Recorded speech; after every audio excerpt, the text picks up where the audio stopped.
The gleaming silver ship of the Galactic Hegemony hung in Earth's orbit like a polished knife. Inside the command center, Admiral Ta-1 stood with his hands clasped behind his back.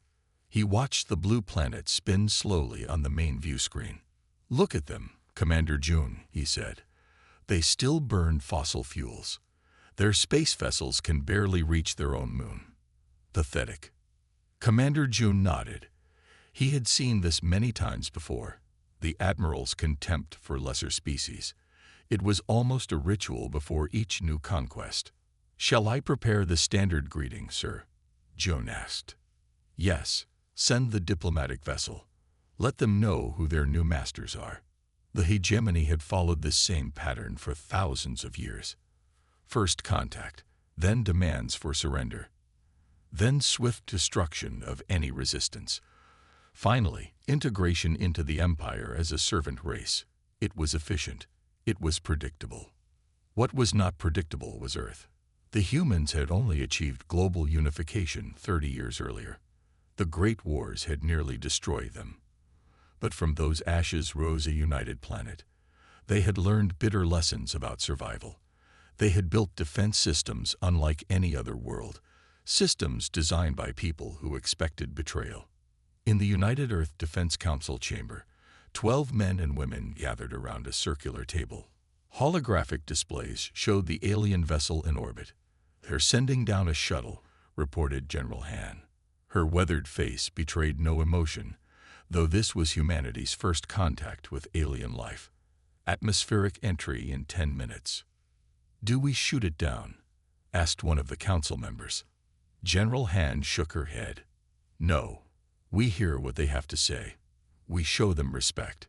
She paused. For now. The alien diplomatic vessel was beautiful. It landed in the center of New Geneva's main plaza with barely a sound. Its surface was covered in swirling patterns that seemed to move in the sunlight. A crowd of thousands had gathered behind security barriers. Some held signs welcoming the visitors. Others prayed.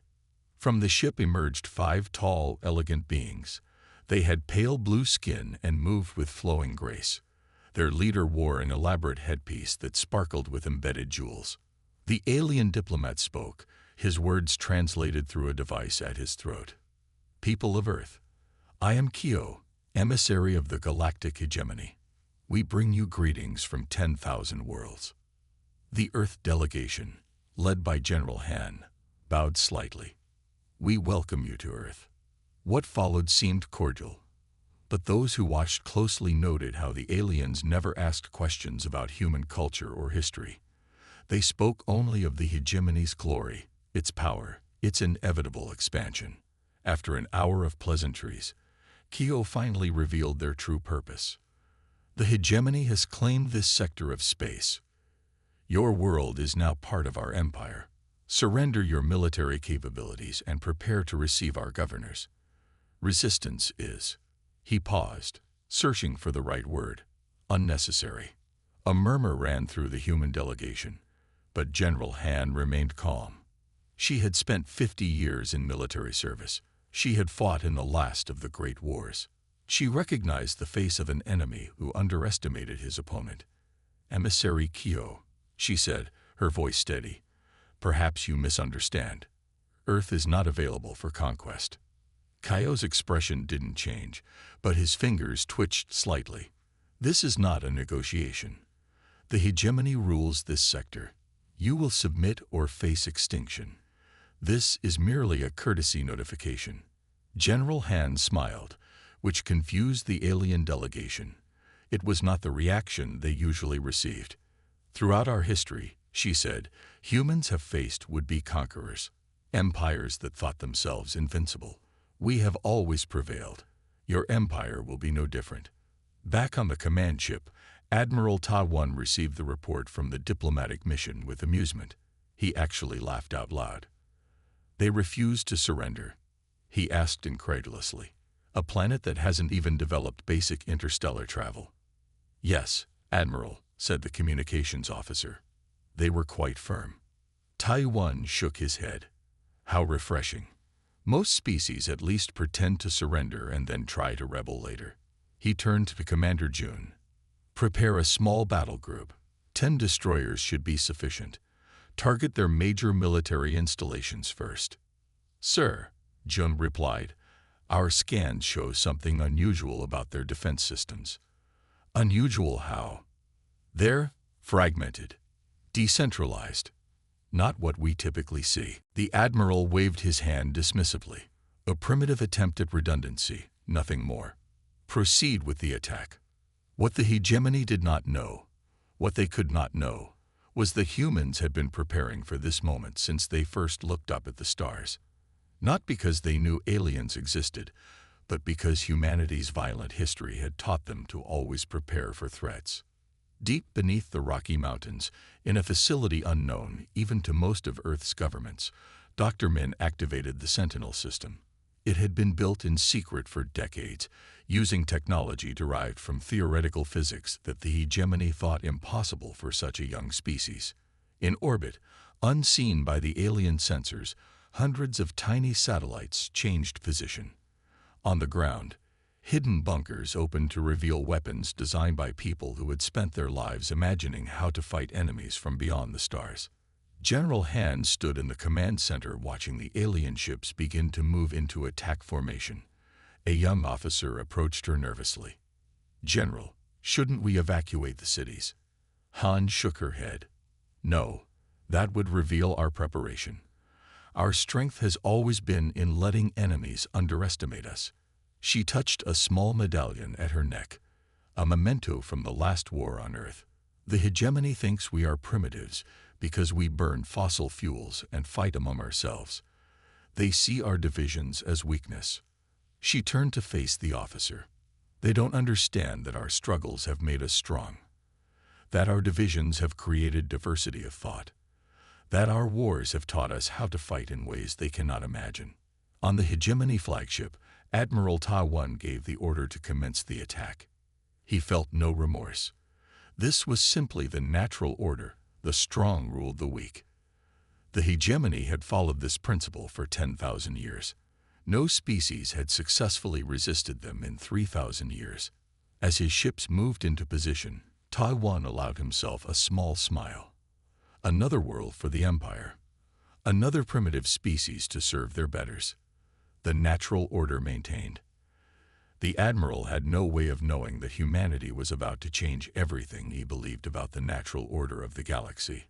Admiral Ta Wan stood confidently on the bridge of the Eternal Dawn, looking at the holographic display of Earth. Red markers highlighted key military installations, government centers, and communication hubs. After 3,000 years of conquest, the hegemony had refined the art of subjugation to a precise formula. Form constellation pattern Alpha, Ta Wan ordered. Standard attack formation. The 10 hegemony destroyers moved with perfect synchronization, arranging themselves into a geometric pattern designed to maximize weapons coverage while minimizing vulnerability. The formation had proven effective in conquering 100 worlds before Earth. Begin the first attack wave, the Admiral commanded. Target their command centers first. Brilliant blue energy beams lanced down from the hegemony ships toward Earth's surface. The weapons targeted what the aliens believed were Earth's military headquarters, the Pentagon in Washington, military bases in Russia, command centers in China and Europe. Commander Jun monitored the attack's effectiveness from his station. His face showed growing concern as data streamed in. "Sir, something is wrong," he reported. "Our strikes are hitting the targets, but we're detecting no significant drop in their defense network functionality." Ta Wan frowned. "That's impossible. Check the sensor readings." "I've confirmed them 3 times, Admiral. Their defense systems remain at nearly full capacity." This was not how conquests were supposed to proceed. The hegemony's first strike always crippled a planet's command structure, leaving their forces disorganized and vulnerable. "Adjust targeting priorities," Ta Wan ordered. "Focus on their communication networks. Sever their ability to coordinate." The destroyers shifted their fire to satellite arrays, transmission towers, and underwater cables. The aliens expected this would isolate Earth's military units from each other, making them easy targets for the second attack wave. But again, Commander June had troubling news. Admiral, their communication networks appear redundant. Taking out one node simply reroutes through others. And he paused, checking his readings. Many of their systems seem to operate independently, without central control. Taiwan moved to June's station, examining the data himself. What he saw defied the hegemony's understanding of planetary defense. Instead of a hierarchical command structure, Earth's military operated in autonomous cells. There was no single control point to target, no way to deliver a decisive blow. How is this possible? Taiwan muttered. Their technology is primitive. They should not be capable of this level of network resilience. What the Admiral didn't understand was that Earth's defense systems had been shaped by the planet's long history of conflict. Humans had learned the hard way that centralized command structures were vulnerable. They had designed their defenses assuming that communication would be disrupted, that leadership might be eliminated, that soldiers would need to fight without orders from above. "Sir, we have incoming vessels," reported the tactical officer. "Earth fighters approaching from multiple vectors." Taiwan almost laughed. "They're sending atmospheric craft against our destroyers. Display them on the main screen." The holographic display showed small Earth fighters, mere specks compared to the massive hegemony warships. The human vessels were clearly inferior in technology, armor, and weaponry. By all logic, they should have been no threat. "Let them come," Taiwan said dismissively. "Our shields can withstand anything they possess." The Earth fighters approached rapidly, accelerating to speeds that surprised the hegemony crew. More troubling, they moved in patterns that defied prediction. The tactical computers struggled to track them. "Sir," Commander June said, his voice tense, "their vessels are performing maneuvers our tactical computers cannot predict. They're not following any known combat doctrine." On the display, the Earth fighters seemed to be executing chaotic, almost random flight paths. Some appeared to be on collision courses with the destroyers, only to veer away at the last second. Others flew in tight formations that constantly shifted and reorganized. "Their tactics make no sense," Taiwan said with growing irritation. "They're wasting fuel with these maneuvers. Our computers should be able to." An alarm cut him off.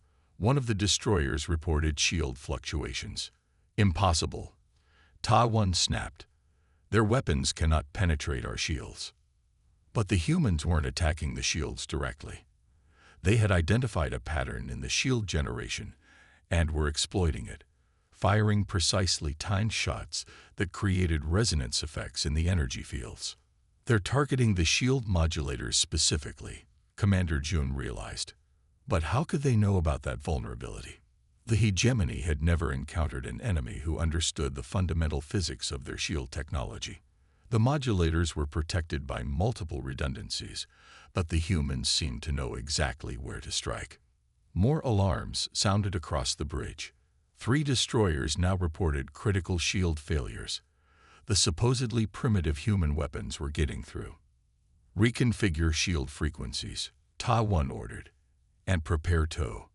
The bridge lights flickered. Emergency systems activated, bathing everyone in red light. "Status report," Taiwan demanded. "Sir, we're detecting multiple small objects attaching to our hull," reported the sensor officer. "They appear to be some type of magnetic device." Before anyone could react further, the Eternal Dawn shuddered. The main power systems went offline. Backup generators failed to engage. The mighty flagship of the hegemony fleet drifted powerless in Earth orbit. "How?" Taiwan whispered, genuine fear in his voice for the first time. "How is this possible?" What the hegemony never anticipated was that humans had studied their ships during their approach to Earth. Dr. Min and her team had identified a crucial weakness in the alien power distribution system, a vulnerability the hegemony engineers had never corrected because no species had ever exploited it before. Through the viewport, Taiwan watched in disbelief as a squadron of small human fighters flew past, their pilots visible in the cockpits. One human pilot actually saluted the admiral as they passed. The other destroyers were falling into disarray without the flagship's coordination. Two more had lost power. Another was spinning out of control, its engines damaged by precisely targeted human missiles. Commander June approached the admiral, his face pale. "Sir, we cannot win this engagement. We must retreat and regroup." Admiral Ta-1 had conquered 47 worlds during his distinguished career. He had never retreated. He had never failed. The very concept was foreign to him. But as he watched his mighty fleet being systematically disabled by a supposedly primitive species, he knew he had no choice. "Signal the remaining vessels," he said, his voice hollow. "Disengage and withdraw to Rally Point Sigma. We must inform the High Command." As the damaged hegemony ships limped away from Earth, Admiral Ta-1 stared at the blue planet on the viewscreen. For the first time in his life, he felt something he had never experienced before: doubt. The crystal spires of the hegemony capital world gleamed under the light of 3 suns. Inside the Great Hall of Dominion, 12 figures sat around a circular table made of a material that seemed to flow like liquid yet remained solid. They were the High Council, rulers of 10,000 worlds. High Commander Du Hyun's fist crashed down on the table. The impact sent ripples through the strange material.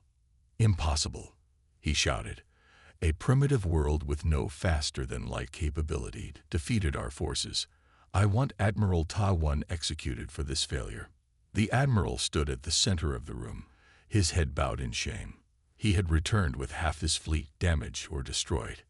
"High Commander," Ta-1 said, his voice steady despite his fear, "the humans employed tactics we have never encountered. They exploited weaknesses in our systems that no species has identified before." "Excuses," Du Hyun spat. "You were defeated by savages who still burn fossil fuels." Elder Counselor Minho raised his hand for silence. At over 300 years old, he was the most experienced member of the council. "Perhaps we should consider that these humans represent a unique threat," he suggested. "If they could defeat our standard forces, they may." "They caught us unprepared," interrupted Du Hyun. "Nothing more. No primitive species can stand against the full might of the hegemony." He turned to the other council members. "I call for deployment of the Grand Armada." The council chamber fell silent. The Grand Armada had not been fully mobilized in over 500 years. It represented the combined military might of the entire empire. Thousands of warships, millions of soldiers. After a brief discussion, the vote was unanimous.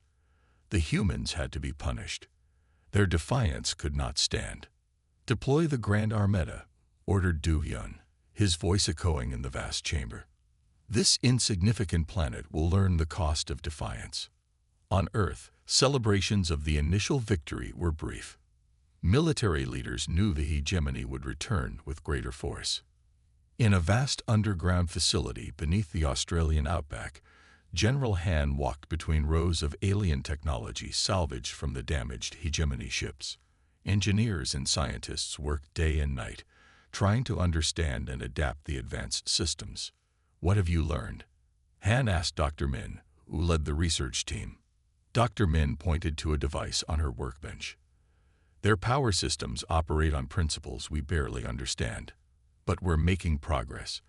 The captured ships contained star charts, communication protocols, weapons specifications, everything we need to fight back. Han nodded. "How long until we can integrate their technology with our defense systems?" "Weeks, maybe months for full integration," Dr. Min admitted. "But we're already implementing some improvements. Their shield technology can be adapted to our existing satellites." General Han looked troubled. "We won't have months. The hegemony will return much sooner." In another section of the facility, Earth's diplomatic corps prepared for a different kind of battle. Han had authorized an unprecedented initiative, reaching out to other worlds conquered by the hegemony. Ambassador Lee examined the communication device recovered from the alien flagship. It could transmit messages across vast distances instantly, something Earth technology couldn't match. "We've identified 57 worlds that showed resistance to hegemony rule in the past century," Lee told General Han. "Most were quickly suppressed, but the resentment remains.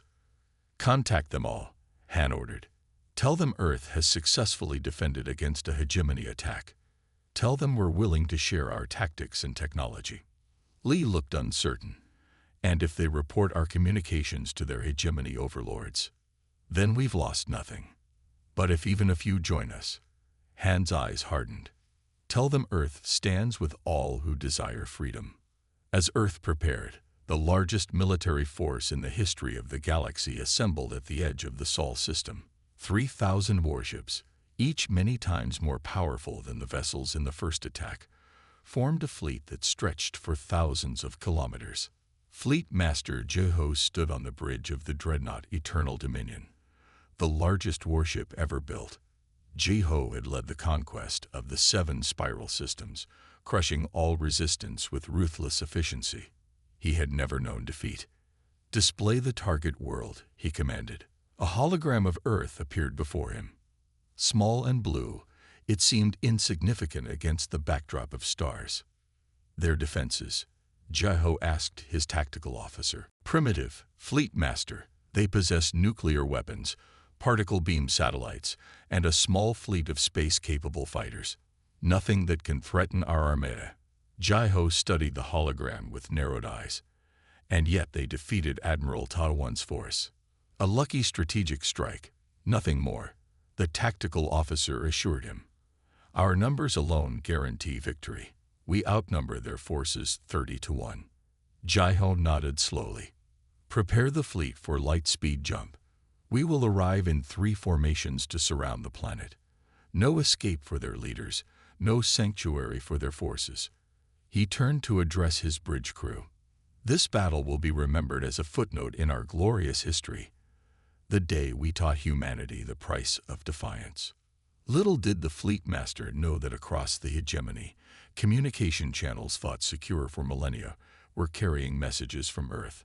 On dozens of conquered worlds, subjugated species read these messages with growing hope. On the desert world of Terrace, Resistance leader Kel received Earth's transmission in his hidden bunker. Humans defeated a hegemony fleet, he told his followers, their alien faces showing disbelief. They offer to share their tactics with us. It could be a trap, warned his lieutenant. Kel studied the message again. Perhaps. But what if it's true? What if the hegemony can be fought? What if they are not invincible? Similar conversations happened on worlds throughout the Empire. Species that had lived under hegemony rule for generations dared to whisper of freedom.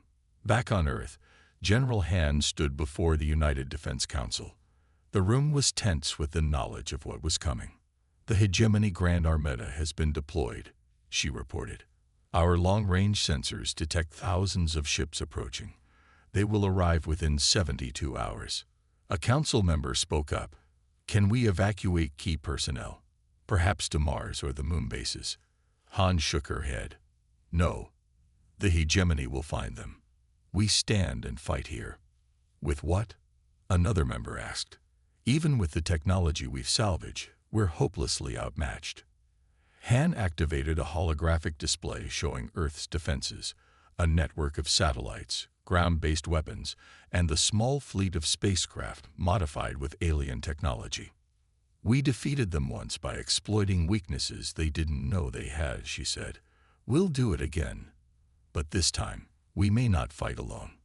She gestured, and the display expanded to show dozens of worlds scattered across the galaxy. Our messages have been received. Some have already responded. If even a fraction of these worlds rise up as the Armada attacks us, her voice trailed off. The council chamber fell silent as the implications became clear. Earth alone could not defeat the Grand Armada, but Earth might not have to fight alone. As the massive hegemony fleet approached the Sol system, Fleet Master Jeho transmitted a final message to the High Council. Victory is assured. The humans will be subjugated within days. Their defiance will be forgotten.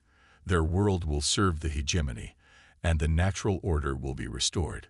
The message reflected the absolute confidence of an empire that had never known true defeat, an empire that was about to learn that humanity was unlike any species they had ever encountered. The Grand Armada of the hegemony emerged from Lightspeed in perfect formation. 3,000 warships arranged in concentric rings around the planet Earth. Their hulls gleamed like polished metal under the light of the distant sun. On the bridge of the massive dreadnought Eternal Dominion, Fleet Master Jeho watched the small blue planet on his view screen with cold satisfaction. "Begin the standard bombardment sequence," Jeho ordered. "Target their major cities first, then military installations. I want their surrender within the hour." The tactical officer nodded. "Yes, Fleet Master. All ships are in position and awaiting your command." Jeho raised his hand and then brought it down in a cutting motion. "Commence fire." Across the Armada, weapons powered up. The energy readings were off the scale. This was not a surgical strike like Admiral Tawan had attempted. This was overwhelming force designed to break all resistance in a single devastating blow. Thousands of energy beams lanced toward Earth, enough firepower to reduce the surface to molten slag. The bridge crew of the Eternal Dominion watched with the calm detachment that came from having performed this operation countless times before. Then something unexpected happened. The tactical officer frowned at his console. "Fleet Master, our sensors show that only 40% of our weapons fire is reaching the planet's surface." "Explain," Jeho demanded. "Something is intercepting our bombardment." The officer's fingers moved rapidly over his controls. "Earth has deployed some kind of defensive screen in their upper atmosphere." Jeho stepped closer to the main view screen. He could see it now, a faint blue shimmer surrounding the planet, flickering where the hegemony weapons struck it. "Impossible," he muttered. "Their technology isn't advanced enough for planetary shields." What Jeho didn't know was that in the weeks following the first attack, Dr. Min and her team had made a crucial discovery. The hegemony shields operated on a predictable energy frequency. By analyzing the debris from the destroyed alien ships, Earth scientists had developed a countermeasure: atmospheric particles that could be dispersed in the upper atmosphere to disrupt hegemony weapons. "Increase power to all weapons," Jeho ordered. "Break through their defenses." The hegemony ships responded, channeling more energy into their attack. The blue shield around Earth flickered more intensely, but held. In the command center beneath the Rocky Mountains, General Han watched the battle unfold on a massive display. Beside her, Dr. Min monitored the effectiveness of their defensive measures. "The atmospheric shield is holding," Dr. Min reported, "but it won't last forever. We need to launch the counterattack now." Han nodded and pressed a button on her command console. "All units, execute Operation Thunderbolt." Across Earth, launch facilities hidden in mountains, beneath oceans, and disguised as civilian installations roared to life. Hundreds of missiles rose into the sky. But these were not conventional weapons. Each carried a payload designed by Dr. Min specifically to target the hegemony shields. Back on the Eternal Dominion, alarms blared. "Fleet Master, multiple launches detected from the planet's surface," reported the sensor officer. Jeho remained calm. "Intercept them. Their primitive missiles are no threat to our shields." The hegemony ships adjusted their fire, targeting the incoming missiles. Many were destroyed, but not all. Those that got through approached the alien vessels and detonated, not with explosions, but with precisely modulated energy pulses. "Fleet Master," the tactical officer's voice rose in panic. "Our shields are failing. The human weapons are generating some kind of resonance effect that's destabilizing our shield matrix." Jeho gripped the edge of his command console. Impossible. But across his fleet, the reports were the same. The supposedly impenetrable hegemony shields were faltering under the human attack. Ships that had never known vulnerability were suddenly exposed. How could they know? Jeho demanded. How could they possibly understand our shield technology? What the Fleet Master couldn't comprehend was humanity's capacity for rapid innovation. Dr. Min had discovered that the hegemony shields, unchanged for thousands of years, had a fundamental flaw in their harmonic frequency. The aliens had never fixed this because no enemy had ever identified it. Until humans. As the hegemony ships struggled to restore their defenses, the second phase of Earth's plan began. From hidden bases on the Moon and Mars, small fighter craft launched. They had been retrofitted with technology salvaged from the first battle. They were few in number, only a few hundred against thousands of hegemony vessels. But they moved with purpose. Target their command ships, General Han ordered from Earth. Disrupt their communication network. The Earth fighters swarmed toward the center of the hegemony formation, heading directly for the largest vessels, the command ships that coordinated the massive fleet. Jai-Ho watched in growing alarm as his tactical display showed the human vessels approaching. "Destroy those fighters," he ordered. But without their shields, many hegemony ships were vulnerable. The human fighters were small and fast, difficult to target. They fired weapons that shouldn't have existed in the human arsenal, energy beams that cut through hegemony hulls with surprising effectiveness. And then something even more alarming happened. The communications officer turned to Jai-Ho with fear in his eyes. "Fleet Master, we're receiving reports of rebellions across the Empire." "What?" Jai-Ho demanded. "Multiple subjugated worlds are reporting uprisings. They're targeting our garrisons, our communication centers. They seem to be coordinating their attacks." Now Jai-Ho understood the true danger. Somehow, the humans had reached out to other worlds in the hegemony. They had inspired rebellion across the Empire. The hegemony's military structure was designed for expansion, not defense. Their forces were spread thin across thousands of worlds, relying on fear and overwhelming force to maintain control. They had never needed to fight on multiple fronts before. "This cannot be happening," Jai-Ho whispered. On his tactical display, he watched as dozens of his ships reported damage or complete systems failure. The carefully planned attack was falling apart. Without their shields, the mighty hegemony vessels were vulnerable to the smaller, more agile Earth fighters. And then his own ship shuddered violently. "Direct hit to our main power coupling," shouted the engineering officer. "We're losing primary systems." The lights on the bridge flickered. Emergency systems activated, casting everything in a red glow. "Restore power," Jai-Ho ordered. "Reroute through secondary systems." But it was too late. A squad of human fighters had executed a daring attack on the Eternal Dominion's vulnerable power nodes. The massive flagship began to drift, its engines dead, its weapons offline. Jai-Ho stared in disbelief at the failing systems around him.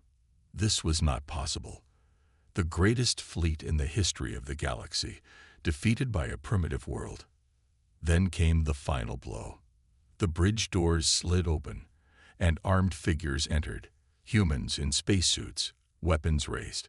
"Fleet Master Jai-Ho," said their leader, her voice coming through a translator. "My name is Captain Su. In the name of Earth and all free worlds, you are now our prisoner." Jai-Ho, the conqueror of the 7 spiral systems, the military genius who had never known defeat, found himself surrounded by the very primitives he had come to subjugate. As he was led away from his bridge, Jai-Ho looked out the viewport at Earth, the small blue planet that had done the impossible. For the first time in his life, he felt something new. Respect mingled with fear. The battle for Earth had become the turning point in a war the hegemony didn't even know it was fighting. A war for freedom that would spread across the stars. The light of 1,000 suns could not compare to the speed at which the news traveled. Earth had defeated the hegemony Grand Armée. The most powerful military force in the known galaxy had been broken by a species that had only recently mastered spaceflight. On conquered worlds across the galaxy, the unthinkable happened. People took to the streets, not in ones and twos, but in thousands and millions. Species that had been subjugated for generations raised their voices in hope. The word Earth was whispered, then spoken, then shouted. On the desert world of Terrace, resistance leader Kel stood atop a fallen statue of a hegemony governor. "The Empire is not invincible," he shouted to the crowd. "Earth has shown us the way." Similar scenes played out on hundreds of worlds. The hegemony's control, maintained for 10 millennia through fear and overwhelming force, began to slip. Their military, suddenly fighting rebellions on multiple fronts, could not contain the spread of hope. On Earth, the cleanup from the battle was still underway. Debris from destroyed alien ships created new artificial rings around the planet. Work teams salvaged technology that would advance human science by centuries. In the mountain facility that had served as Earth's command center during the battle, General Han received a special visitor. Admiral Ta-1, the first hegemony commander defeated by Earth, had requested to speak with her. Though he was a prisoner of war, Han had agreed to the meeting. They sat in a simple room with plain walls. Two former enemies, face to face. No weapons, no guards, just two military leaders from vastly different worlds. "I did not believe the reports," Ta-1 said after a long silence. "Even after my own defeat, I thought the Grand Armada would surely crush your world." He looked directly at Han. How? How did a single world defeat our invincible empire? Han considered the question. It deserved a thoughtful answer. "Your empire's strength was uniformity," she explained. "For 10,000 years, you conquered the same way. You fought the same way. You thought the same way." She leaned forward slightly. "Ours is diversity. Humans have thousands of languages, hundreds of cultures. We don't agree on much, but that disagreement forces us to consider new ideas, new approaches." Ta-1 frowned. "But diversity creates weakness. Division." "No," Han shook her head. "You conquered through force. We survived through adaptation. On Earth, even our wars taught us to innovate, to find new ways to solve problems. You never understood that true power comes from cooperation, not domination." The Admiral was silent for a long moment. "The Hegemony Council is in disarray. Many have fled. Others have been overthrown by their own security forces." He looked at his hands. "What happens now? Will Earth become the new hegemony?" Han smiled. "No. We have no desire to rule others. We've had enough of empires on our own world." 6 months later, representatives from 200 formerly subjugated worlds gathered on neutral territory, a space station orbiting a star at the galaxy's center. They came to create something new, the Galactic Council of Free Worlds. Earth sent a delegation led by Ambassador Lee. They were welcomed with cheers and ceremony. Many alien representatives wanted Earth to leave the new organization, to become the center of a new galactic order. But Lee surprised them all. "Earth declines the position of leadership," he announced to the assembled representatives. "We will be a founding member, nothing more. Each world must have an equal voice." Murmurs spread through the vast chamber. This was not what anyone expected. Throughout galactic history, the strong had always ruled the weak. But Earth defeated the hegemony, protested the delegate from Terrace. "You have earned the right to lead." "No one has the right to rule others," Lee replied. "That was the hegemony's mistake. We propose a council where decisions are made by consensus, where each world, regardless of size or military power, has an equal vote." The idea was radical, revolutionary. Some delegates scoffed. Others worried that without strong central leadership, the council would be weak. But most saw the wisdom in Earth's proposal. They had lived under domination for too long. They wanted true freedom, not just a new master. After weeks of debate, the Galactic Charter was signed. The Council of Free Worlds was established, with Earth as a founding member, but not its ruler. Former hegemony worlds were given the right to self-determination. Some chose to join the council. Others preferred independence. A few even maintained aspects of the old hegemony system, though with reforms to prevent the abuses of the past. For the first time in recorded history, a significant portion of the galaxy existed without an empire controlling it. Dr. Min, who had developed the technology that helped defeat the hegemony, established the Galactic Science Academy. There, scientists from hundreds of species shared knowledge freely. Advances that would have taken centuries happened in years as different approaches and perspectives combined to solve problems. On Earth, life slowly returned to normal. Though normal now included regular visits from alien delegations and trade ships. Humanity began to venture out to the stars, not as conquerors, but as explorers and traders. Admiral Tawan, once a feared hegemony commander, chose to remain on Earth after his release. He became a teacher at the newly established Galactic Relations Institute, helping humans understand the cultures and histories of other worlds. His unique perspective proved invaluable as Earth took its place in the wider galactic community. 5 years after the battle for Earth, General Han stood on the observation deck of Harmony Station, the headquarters of the new Galactic Council. Below her, the blue-green marble of Earth turned slowly. Beside her stood Kel from Terrace and representatives from a dozen other worlds. "Did you know it would turn out this way?" Kel asked her. "When you fought the hegemony, did you imagine this new galaxy we're building?" Han shook her head. "We just wanted to survive. The rest." She gestured at the stars visible through the vast window. "This came from all of us, working together." Years later, alien historians would mark this moment as the dawn of a new era, when a small blue planet on the galaxy's edge changed the course of history. Earth had proven that innovation, freedom, and cooperation could defeat even the most powerful empire the stars had ever known. The lesson was not forgotten. And though challenges would come, though new threats would arise at the edges of known space, the principle that united the free worlds remained strong. True strength comes not from domination, but from the rich tapestry of different voices finding harmony together. In the great library on the former hegemony capital world, a new wing was built. At its entrance stood a simple plaque with words in multiple languages. The human version read simply, "To Earth, the world that taught the stars to be free." The end.